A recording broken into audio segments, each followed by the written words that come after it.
Okay, so we're okay. Okay, good. We're live. All right, great. So this is GPAN, Global Pan Africanism Network, United States of Africa. I am Adam Hudson, a member, and we're here with Chief Osiris, and we're going to be talking about the truth of being black in a white racist world. And Brother Daniel, do you want to introduce yourself as well? Yeah, but I know. I think they know me. Maybe for the new followers, Okay. my name is Daniel Mombonu, the founder of Global Pan Africanism Network, and also the founder of United States of Africa. We are very delighted to and honored to host Chief Osiris Akkebala from United States.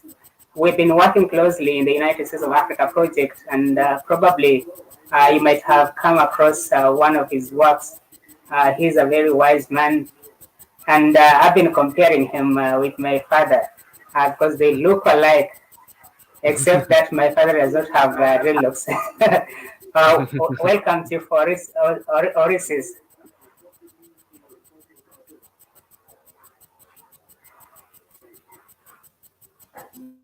Oh.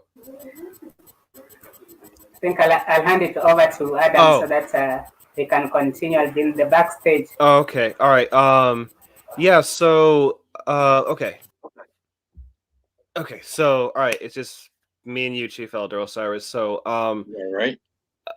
So why don't uh why don't you talk a little bit about yourself just to kind of begin this chat? Like what got you into Pan Africanism, and then we can talk about just experiences of being black in America, especially at this time. Yeah. Well, what got me into the work that I do is the overabundance of racism and discrimination and unjust prejudiceness that is directed towards Africa and Black African people. I need no other motivation but for that. Yeah. Yeah. Is that something? So if was that on my end? I wasn't sure if it. Anyway, keep talking. It's gone now. Okay, that might have been my phone. Let me turn it off. Okay.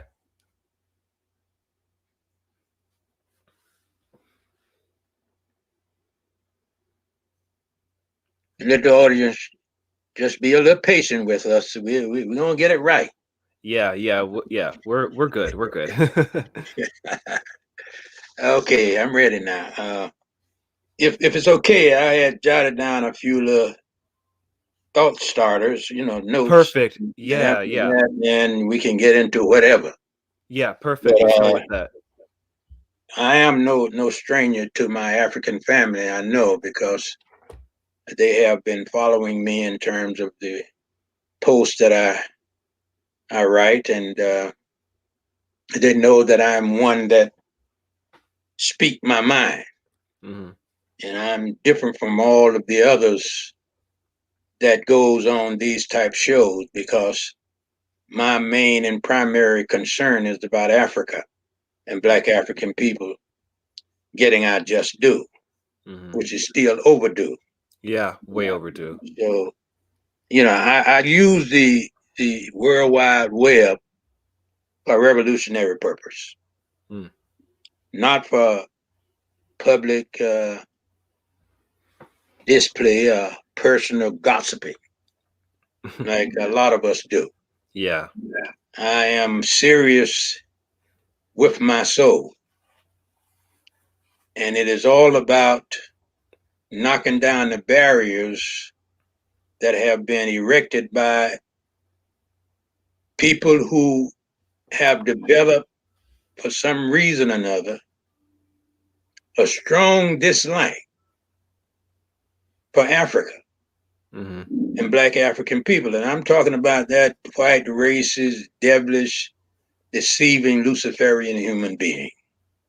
And my audience know that's what I labeled him as. And let me share this with my audience, that when you dealing with America, which is where I am, and you know how I got here. I traveled through the loins of our enslaved African ancestors. And what I speak about America, I speak not from reading books, but I speak from the journey our enslaved African ancestors made. And Same I here. know that experience has become my master teacher. So I do not hesitate when I speak about the evil that is perpetrated against Africa and Black African people. Now, I started out as a so-called civil rights fighter, knocking down barriers so that we can tear down the gates of segregation and walk freely into the burning bush of assimilation. I have learned a lot from my master teacher, which is experience. So I do not wonder, nor do I hesitate with disgust as to whether or not whatever I share with my people is true and real. That's the only way I can come with Black African people. So I am here to let the world know that there is still a Black African man living in the midst of America with a love that have not been diminished for Africa nor for Black African people. You have so many phony behind Black leaders who would say anything that the racist, segregationist, unjust prejudice white people would say about Black African people, but not this Black man. So I am going to take you through the cave of despair. Take us. Down the mountain of wishful believing. And as you all know out there, I teach you that belief is a demon. We're going to be going through the valley of lies and deception. But yet we're going to climb up the mountain of divine truth and reality. Now I need you to take patience with this elder, this old man, as I formulate my thoughts. For I am my first student, beloved. And I listen to what I need to share about our Black African selves. We being Black is a challenge every day because our enemy make it to be so. They know the value and power of Black power when in unity. So the enemy work every day, 24/7, to keep us Black African people distracted and divided by the lies they have us believing about God and about our Black African selves. So all Black Africans who love and reflect the philosophy and opinion of the Honorable Marcus Garvey must not, will not think in terms of freedom for Africa and Black African people without giving honor to the Honorable Marcus Garvey. Nothing is worth substituting freedom for. Not religion, not believing, and certainly not hoping. And most certainly you need to run as fast as you can from wanting. That is a prime demon that have us always stuck in the web of despair. Freedom is not self-defeating, but is mental relieving from all lies and act of deceiving. So remember, my beloved African family, we have a great challenge today, and we must have the soul of mind to meet that challenge. And I would be derelict in my duties if I would not share with you that there is no black life that matter today. I need to repeat that again. Yeah, repeat that. Repeat that. Remember now, we're not in the political right box, you know. I've been stepped out of that box. There is no black life matter today. Also, there is no emancipation that has taken place for African people and for Africa. I don't have to be convincing to you for that divine truth I just laid out to you. Yeah. Look around you and use the sight that is beyond sense and click open the third eye of your divine mind. And you will begin to fully understand all of that which I share with you, beloved Black African family, because I get my information not from the devil's library, not from his instructions or doing research about what in the hell he has written for me to comply to.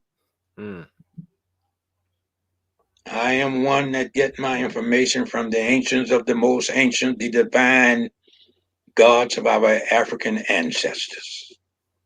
And this is no fantasy. This is no fable. Well, what are you talking about, Elder? What I speak about in terms of the ancients of our divine universal ancestors and indicate to you that they are for real, there is proof that they are. Where are they? Look around you. Wherever you see the blackness of our soul is evidence that our great divine ancients of ancient and African ancestors was for real and did live. Because we now live. And by us living, we have them continuously to live within us. So when you are in dire need of comfort, beloved, and you are full of this white racist despair, we must learn again how to go into the depths of infinity and make contact with the ancients of our divine self. And you could take this to the bank. When you make that contact, they're waiting to give you the answers to all questions that you have about the things that you look at and the things we're getting to see again by using the soul of our being as our sight. Many of you refer to it as the third eye. We are here in America. Let me say this to you. Yes. And I can say it about America. and the Western allies, but I speak more vehemently about America. Don't let that defacing, converted Negro American misinform you about America. Take this from me, beloved sisters and brothers, sons and daughters of Africa, you whom I have proven my love for and for Mother Africa. America is drenching in racism and discrimination. She waves every day, spilling unjust prejudices. And prejudice is the real lethal weapon that is used against us. And you don't hear too much about it. All they fan your mind with is the topical aspect of their evilness with racism. But it is the unjust prejudiceness that have the world looking at us and believing as they do about Africa and Black African people.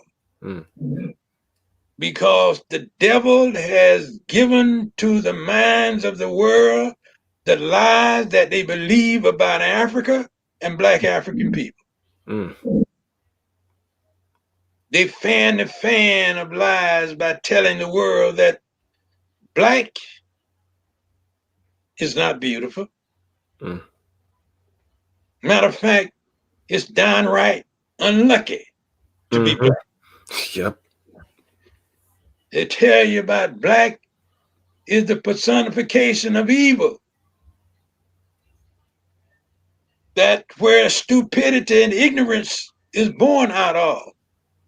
Blackness, the devil will have you to believe. And we fall victims to that type of information because we now is a party to believing as we have abandoned the divinity of thought. Well, what are you talking about, Elder? Well, what I'm sharing with my African people today is that we no longer value and honor the process of thinking. We have abandoned the use of common damn sense. What are you talking about? Look around you. Based on that abandonment, based upon that fact, we no longer think anymore, no longer use common sense, is what have Africa in the state of condition it is in today. Is what have Black African people racing in an attempt to transfigure ourselves today. We love nothing about our Blackness. And by doing so, we elevate the apparentness of our stupidity.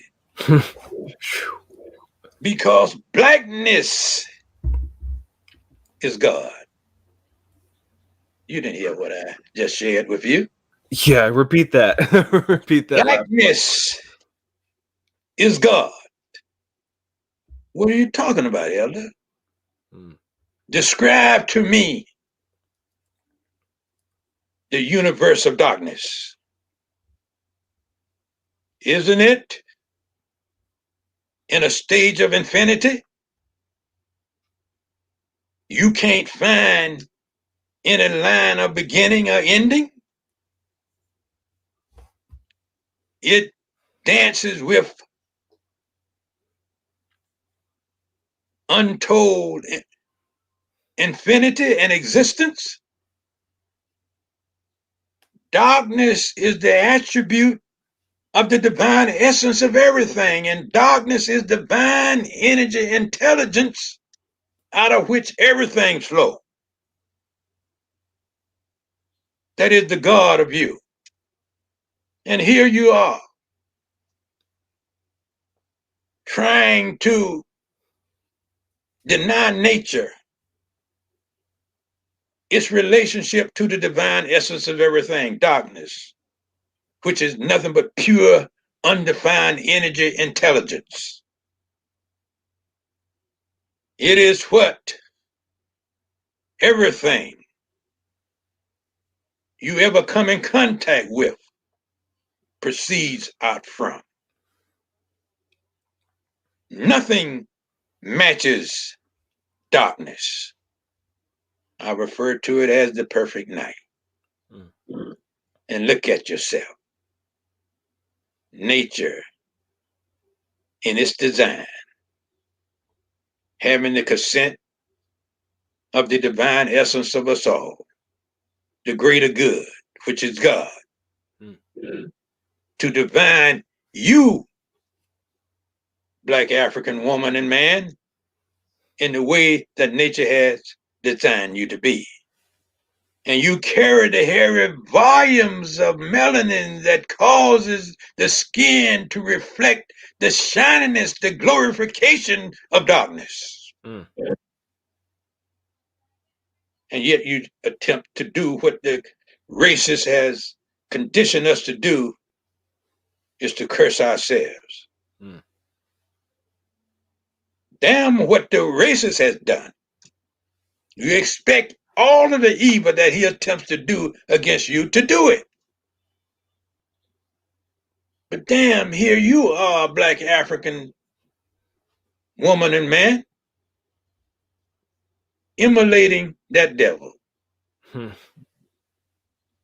Being obedient to their ways and actions about our blackness. So what we do? We run because of our ignorance, away from the glorification of the pigment of our skin, which is a reflection of God. And here you are putting on all kinds of cream and makeup to try to lighten your skin. Ooh, yep. Running away from the very nature of your essence. We aren't going to be able, Black African woman and man, to become free again. Not until we come back into the knowledge of who in the hell we are as Black African people. You getting ready to put up some phony demonstration of honor towards the Honorable Marcus Garvey.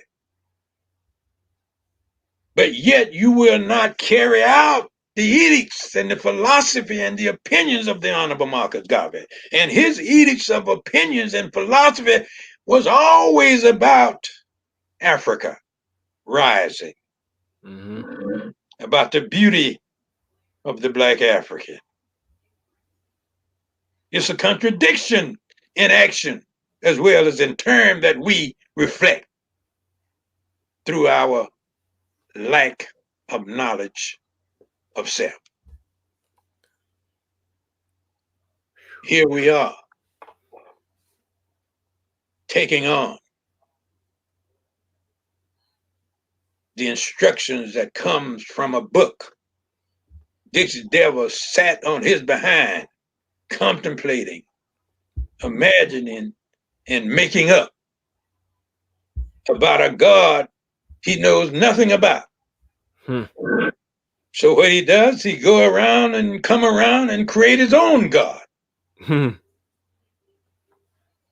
Write his book and made that God the superstar.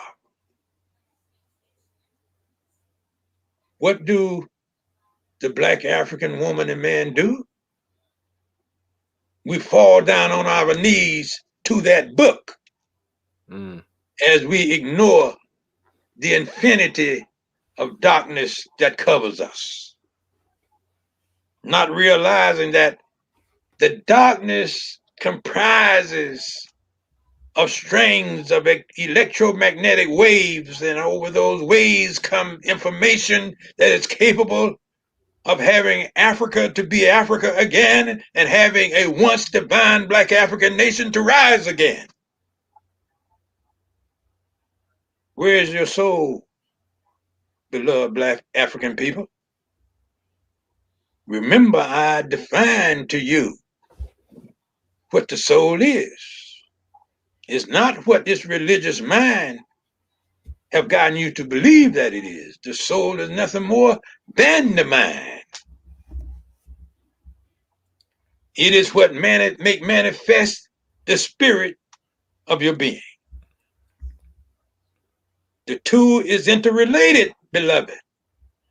And it is this type of theological message that we must come again to remember. Because if not, Africa dies. Mm. The Black African race become no more than what it is headed to become. A continued slave for that white racist, devilish, satanic, Luciferian human being. I bite not my tongue in sharing with you the divine truth. And yes, I understand there are many of you out there in the audience who is wishing that this divine truth fall flat on his face. But you know what? Ain't no chance of it doing. Yeah. Because it is wrapped up in the divinity of thought. It have you, it requires of you, and I cannot overemphasize it enough, to use common sense in the process of thinking. Because thinking is divine. And divine deals with nothing but harmony, order, and balance. Which means that your every thought, your every idea has to be in balance, in order with all that you are seeking and searching out to understand and understand. We have been made to forget a lot about our journey, beloved. And the most edifying yet horrible journey we should never forget. And I'm speaking about the child slavery journey, the mill passage journey. An event most Black Africans run from. Yep. Don't even have the wherewithal or patience of mind to allow it to run through your mind so you could think about it. Yes. Because you need to think about it so you can understand it, because it's more than what meets the sense of the eye. If you understand that we're dealing with a presence of highly intelligent energy that never makes an error. The child slavery journey was there for a meaning and a purpose. I confuse the minds of many Africans when I make that statement. Well, let me back up. I confuse the minds of many Negro Americans when I make that statement. Because true Black Africans know exactly where I'm coming from. Right. Yeah. Because we started out, beloved, as divine beings, not human beings, and you hear me trying to correct you all the time. And yet you won't back away from identifying yourself as human beings. The devil has already defined what human is all about. He is said to be human is to be a liar and a deceiver. He praises himself for not having the ambition or the desire to ever become perfect. That's what humanity is all about. Your divinity is the direct opposite. You praise your perfection. You praise your relationship to the divine essence of everything. Dark, universal, infinite, energy of intelligence. Well, what are you talking about, Elder? Energy, beloved, let me say it as slow as I can, is divine intelligence. It's what causes everything to be. You could not be observing the brother and myself on this thing that you're looking at if it was not for the intelligence of energy. We, in our molecular self, is flowing over the backs of divine energy. And when we get to the destination it is programmed to reach, it formulates us into a form of being. We take too much for granted the power of divine energy. And we as a Black African people must stop that, because unless we go back to our origin of self and become interrelated with the forces of energy once again, all that you sit on your behind talking about you're going to do and you would like to do would never come to fruition. Not until you understand and understand that we first must rekindle the relationship between divine elemental forces, which is pure, undefiled energy with intelligence. That's our ancestral God. They didn't have to concoct a fantasy. They do not trouble you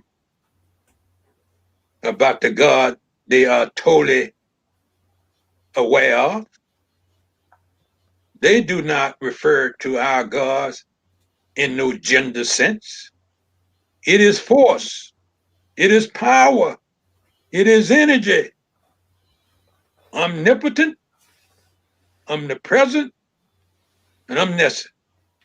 All powerful, all knowing, all present. What description does that fit? The perfect night. Darkness. It stretches into infinity. So here we are, being exposed to all of the lies they can dump into a profane mind we have been made to have as Black African people. And that devilish racist has created the Negro, African. And they're not just only in America. Wherever we are under submission of that racist human being is a Negro. And sometimes we could get so low until we become that nigger that white folks so define to be. So we have a challenge, beloved sisters and brothers. Are we going to return back to the natural state of our being, honoring the glorification of our blackness, which represents our power? Or will we stay in submission to the lies and deception that has been introduced to us today? You sit, you may claim that you are in need and desire of a United States of Africa government. You indicate that you are aware of the need, again, of a unified Black African nation. You also indicate a desire to have Mother Africa to become the Africans again. But you fail to show the desire to have a willingness to do what it takes to make it so. I'm about wrapping up now, but I got to touch base on the apex of our freedom. Yes. Which is reparation, repatriation.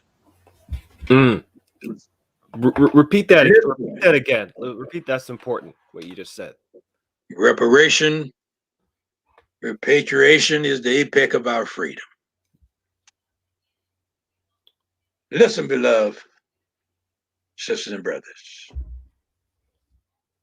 Do you not know why it is just by the mention of reparation?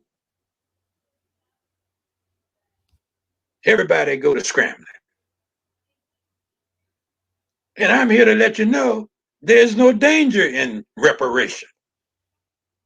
It means nothing without its twin, repatriation. The two is as Siamese twin.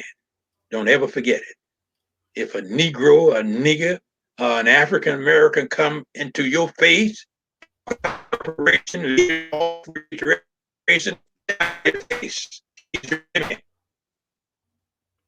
he cares nothing about their need to be a reunification of the Black African nation. And it is reparation, repatriation, which has been earned by the briar and the sweat and the horror our enslaved ancestors endured, so that you and I today can confront that devil about the reparation that belongs to our enslaved African ancestors, not to America, not to Britain, not to France, not to the allies that take part in bringing about the descent and the loss and fall of Africa and Black African people. No. It's about what our enslaved African ancestors was able to withstand, that have us possibly to stand today confronting that devil about what is owed not to the descendants of our enslaved African ancestors, but to our enslaved African ancestors. Where are they gone, Chief Elder? They're not here. You want to bet? If you allow them to be, they'll be here. Every step you take, they take. Everywhere you go, they go. Even though you disrespect them many times, they're there, included in your DNA. They're part of your makeup, beloved. Recognize it, respect it, and you would hear them. You will feel them encouraging you. Do not abandon what they have made possible to be. That is the revenue capable of giving to you what you so make claim to have a desire to have. A United States of Africa government. Reparation, repatriation can do that. Repatriation can have Africa be for the Africans again. Repatriation can have the rise of the mighty Black African nation in unity again. Mm-hmm. It requires for the mass exodus to take place. That's what I be sharing with you every day, beloved sisters and brothers. And I don't know, it may have escaped you, but sometimes I ease in to you, desiring that you would pick up on the codes that will be given to you that I cannot share with you things I know that we need to do to bring Africa back to become Africa again on this thing. Hell, that's just like me talking to the enemy. You must become mentally sophisticated again to know what it is we are to do to save Africa and to have a reunited Black African nation. That's required for the freedom bell to ring in Africa, beloved. Here's another thing you need to contemplate over, that this devil is full aware of, desiring that you never come into the awareness of it, is that there become unity, the realness of Pan-Africanism between the diaspora African and the Black African at home. They do not want that relationship to ever be established, beloved. Mm-hmm. Yep. Now you can take that to every damn bank this cracker got. He ain't going to cash it for you. But I'm here to let you know it's valuable. Yeah. Don't let him continue to drive the wedge of division between us. He knows our power. He is the one who have seen you in the glorification of your mind. And he made the pledge right then. Never is he to allow that unity to ever take place, because he knows he's dead in the water. Oh, come on, Chief Elder. America is the most strongest nation in the world.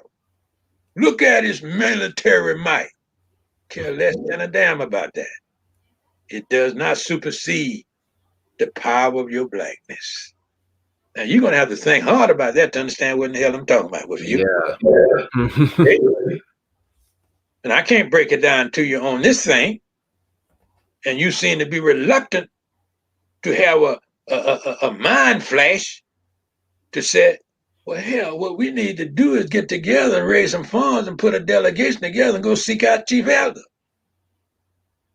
and find out exactly what the roadmap is that leads us back to the promised land of our mind in our divine state.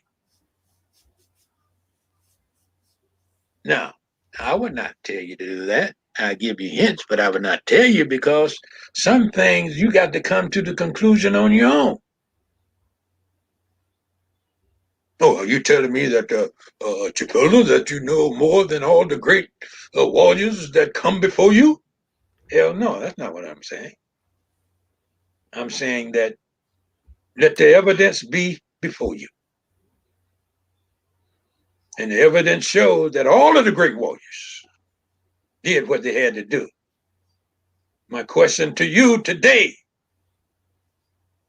what state of condition is Africa in today?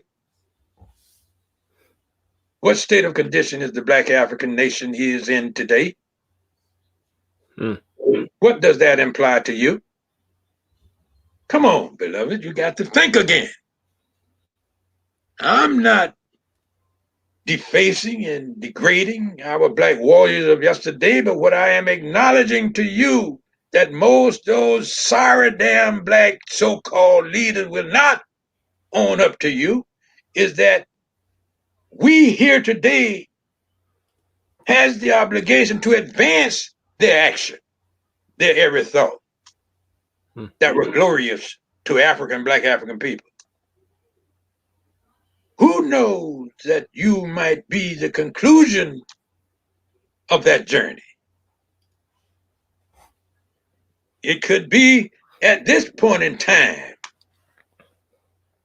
all of the pieces of the puzzles are put together. And that piece of the puzzle could be the diaspora Africans, the one who is available to make the exodus back home. You see, that racist devil studied our divine ancestors to the T.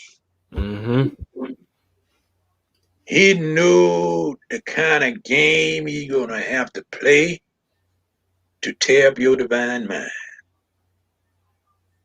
And you know what? It appears as if he succeeded. But yet he knew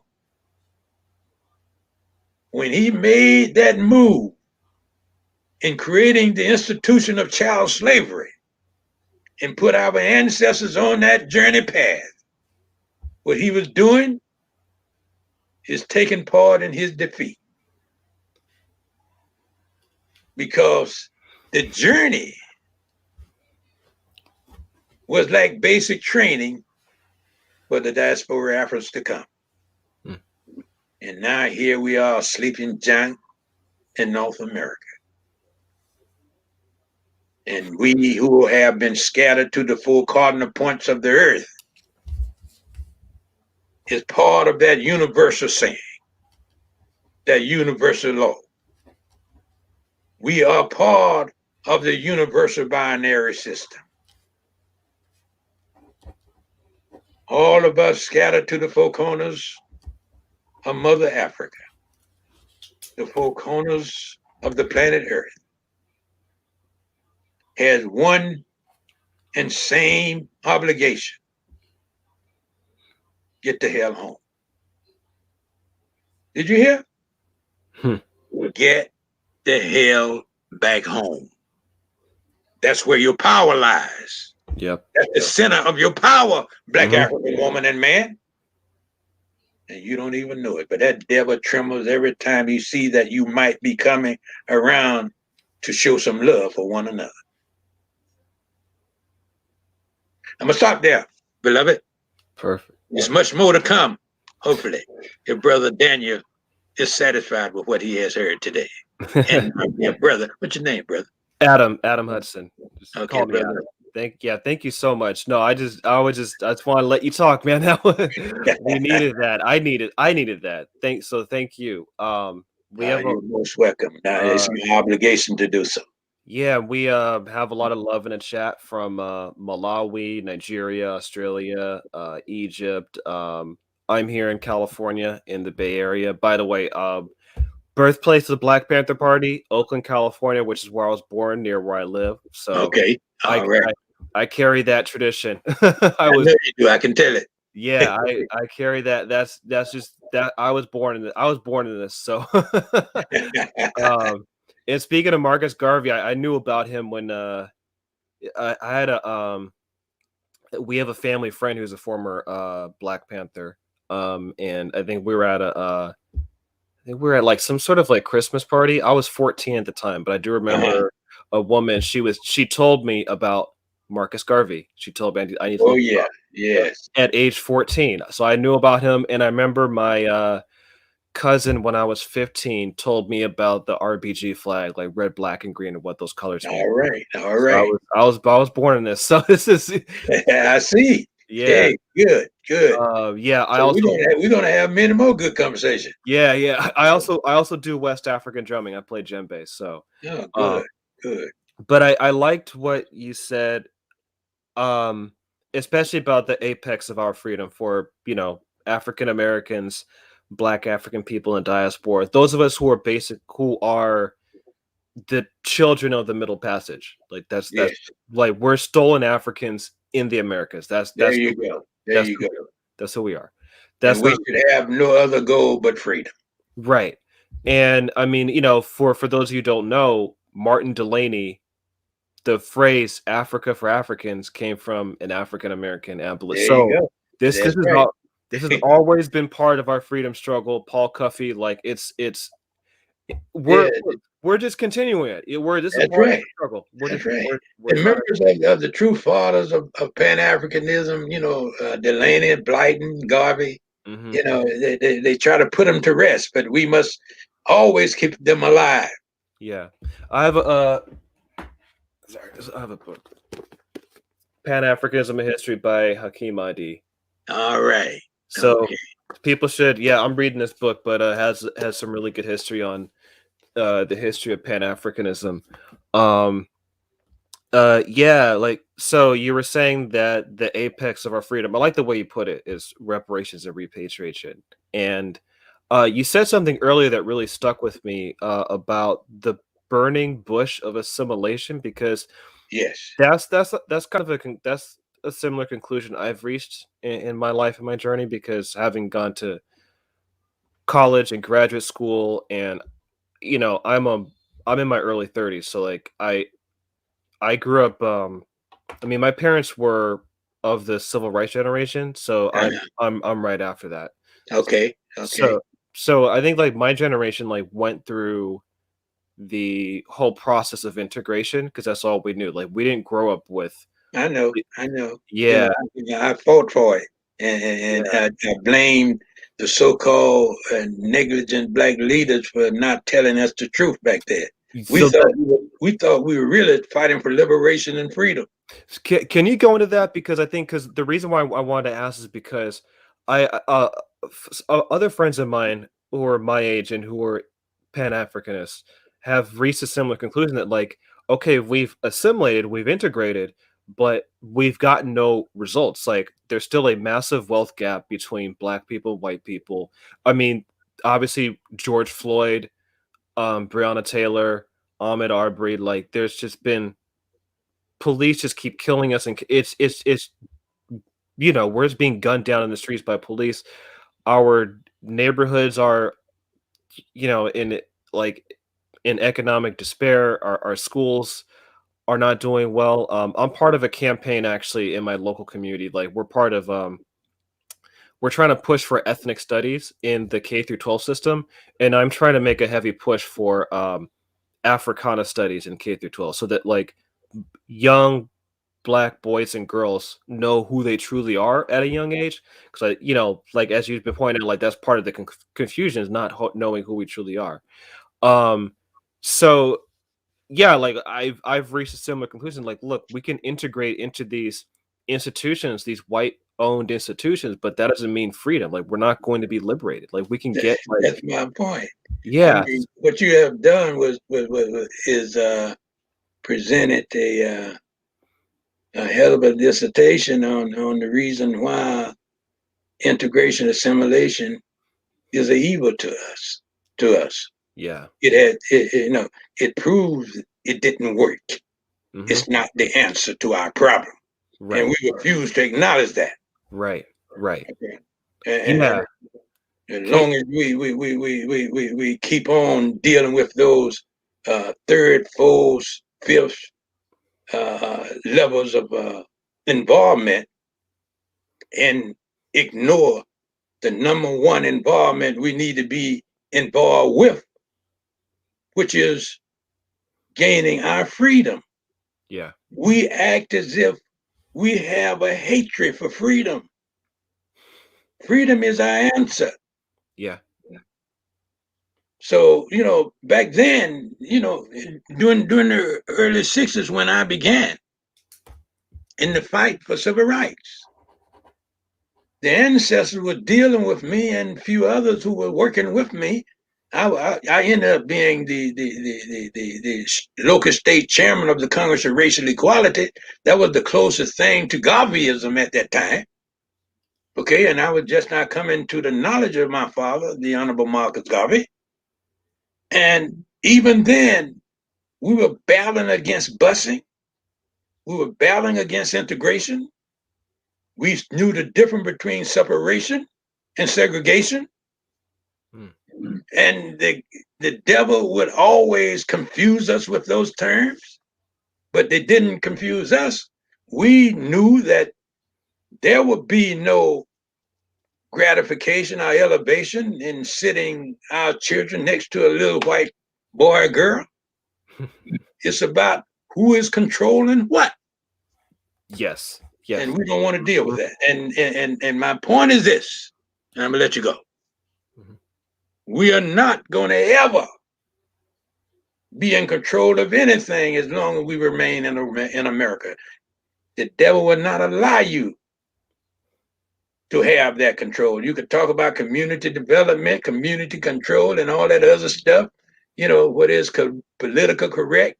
It has nothing to do with our freedom. We have to do that. We have to coin that phrase, and we have to put the demonstration of action together to make it so. Hotep, brother. Yeah, that's the thing. Yeah, like we don't. I mean, especially here in the Bay Area, there's so much. Oh, by the way, shout out to the commenter Leonie from the Netherlands. Says Black people ignore that their ancestors who adjusted to the material conditions of the Nile Valley are the oldest guides of humankind on the way to civilization. Sheikh Anta Diop. Let's get over this alienation inflicted on us for centuries. We got lots of work to do, but we will get there. Our ancestors are with us. Very well put. I like that. All right. The only thing I would change is, divine kind instead of humankind. We're going to have to re-educate ourselves. Well, relearn ourselves to that because human is a disease.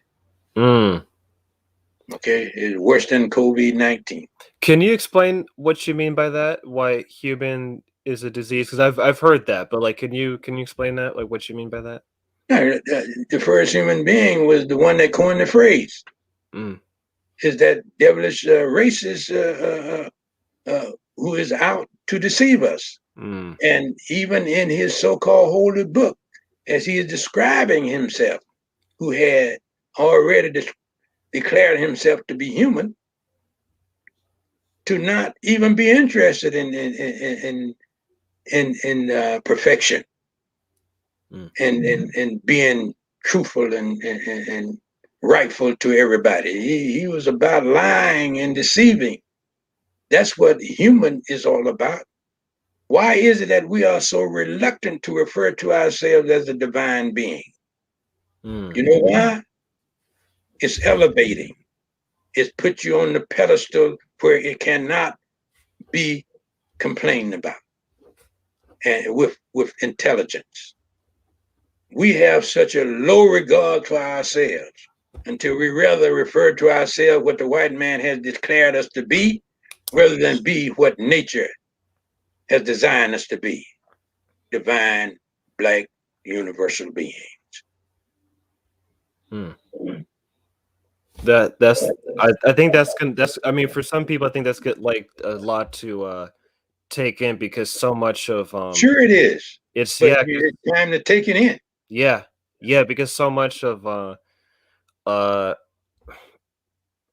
our world is constructed is based on that term of human, like it's like that's like, like in terms of how our whole epistemology and way of understanding the world, like a lot of it revolves around. Well, what it really does is it separates you from the God image that had been plastered in your mind to honor. It's that white man. He is the true human being, not you, but you have assumed his identity and have let yours fall apart. And as you've done so, you made your mind weak, and you have no desire to be free. Anyway, I just got a note from Brother Daniel. He has poor internet connection, but he's back, so he'll probably be back with us momentarily. Yeah, so because I like, we could as like, I'm just gonna wait for Brother Daniel, but like, I mean, another question that I have on my mind I'm also looking at the chat. I don't see any questions in the chat, so I'll just ask this question. Like this current wave of Black Lives Matter. So I mean, just to kind of backtrack, a lot of my experience. I'm a freelance journalist. That's what I do.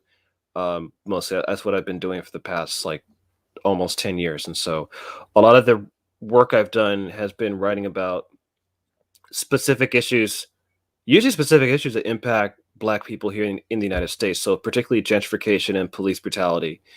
And I remember the first wave of the Black Lives Matter protests back in 2014, and now there's this new wave right now, 2020, after the police murder of George Floyd in Minneapolis. And yeah, like this new wave is seems a lot more intense, and it keeps going. But wait, I want to let me just ask you this, since I have you here. Like, there's been more white people joining the Black Lives Matter protest. Your eyes is open. Yeah, and so I've heard different opinions. I've heard, okay, on the one opinion I've heard is that, oh, it's good because numbers. We have more numbers, more people on our side. That'll push things forward. The other I've heard, and I think there's a lot of people in Black Lives Matter who think this, but too many people don't say it open. A lot of people don't say it openly, but it's like, if we have this many white people joining the movement, it's gonna co-opt our struggle, and it's gonna derail like what we really want. Because I think there are a lot of people in Black Lives Matter, like if they were on this chat, like they'd be agreeing with what you're saying. Like for them, like, you know what I mean? Like reparations. You think so? You think so? I mean, like, listen, let me share like, this with you. The ones who don't say things like who would, I think they would probably agree with a lot of stuff you're saying, but in private, but they won't say it publicly. You know what I mean? But the ones I think who are well, it's no good, isn't it? Yeah. So what do you think? I really want to pick your brain on that, because I'm a lot more skeptical on like this. Well, the statement Black Lives Matter is a lie. Right. We refuse to acknowledge that. If it was so, that cracker wouldn't have his knee on Floyd's neck. Right. Right. See, they playing a psychological game with us. You know who really control Black Lives Matter is the feminist movement. I mean, when have you heard of black folks talking about they are against the nuclear family? You have to read between the lines. You know, they're using us again, and we are being used and laughing about it. No. See, I saw this during the time, and I know it might gonna rub a lot of people the wrong way, during the time of the 60s and 70s when the Panther was rising and had, established their say. We in court was not fans of the Panthers because we referred to them as Negroes who are angry because the cracker wouldn't let them in the house. Not because you wanted to go home. That's the difference. See, all we're doing is bumming around, knocking our heads against the wall, trying to force this white man to let us in. And you got an entire goddamn continent over there waiting for you to bring your behind home. And you won't even deal with that. I'm sorry. And then again, I'm not sorry. That's the way I am. That's the way I speak. That's what make and have people so angry with me. Now, I don't give a damn, because my love is for African people. Like it or not, I'll remain until I go. Hold on, I'm looking at the.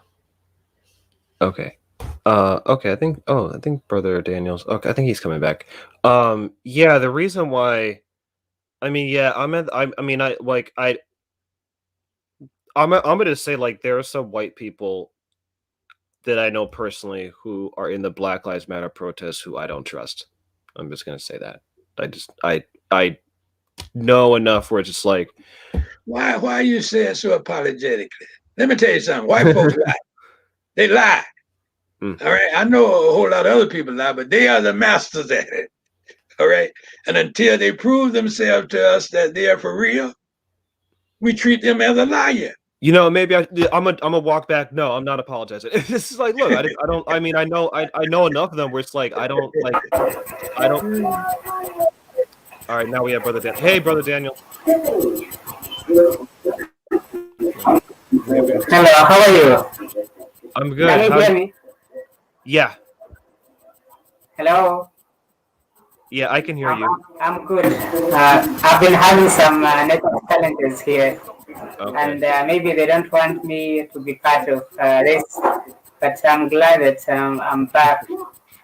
I really appreciate the contributions of Chief Elder Osiris, and for those who have missed, just make sure you share the stream. It has been a very interesting conversation.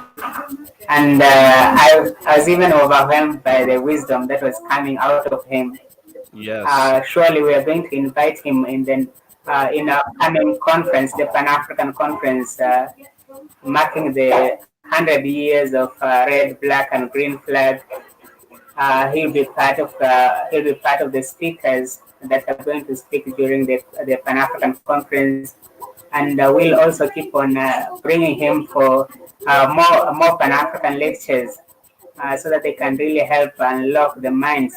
Because I also realized people of African descent are no longer thinking.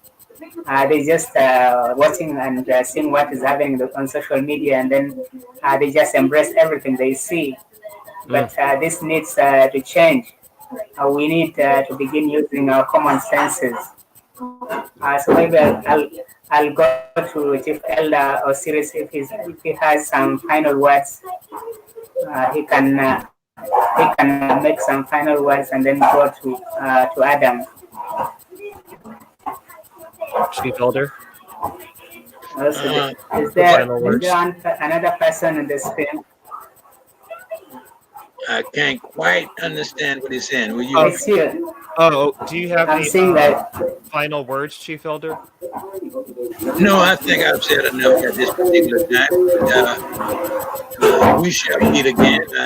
I know that will be the desire of Brother Daniel. Yeah. Okay.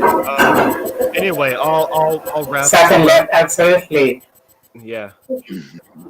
I'll just wrap this up. But anyway, yeah. Thank you so much, Chief Elder Osiris. I'm Adam Hudson. I'm really honored to host the stream, and yeah, just keep up the fight. This is destiny for us. Pan-Africanism, that's destiny. It's the way forward. I'm ready to roll. Please fight for it. This is the Let me say the question to Brother Daniel. I was asked if this would be recorded. It show here. Was it recorded? Yeah, it's recorded and it's available on. Yeah, it was recorded and it's live. It's also available on our YouTube channel. I'll send you the link so that you can access it. Good enough. I bow to all of you. All right. Thank you very much. Thank you. Okay. Thank you very much. All right. Thank you. Thank you so much. Thank you. All right. Thank you very much, and I appreciate your time. Okay. Okay, my son. All right. All right. God bless you. All right. Take care, Elder. All right. Daniel.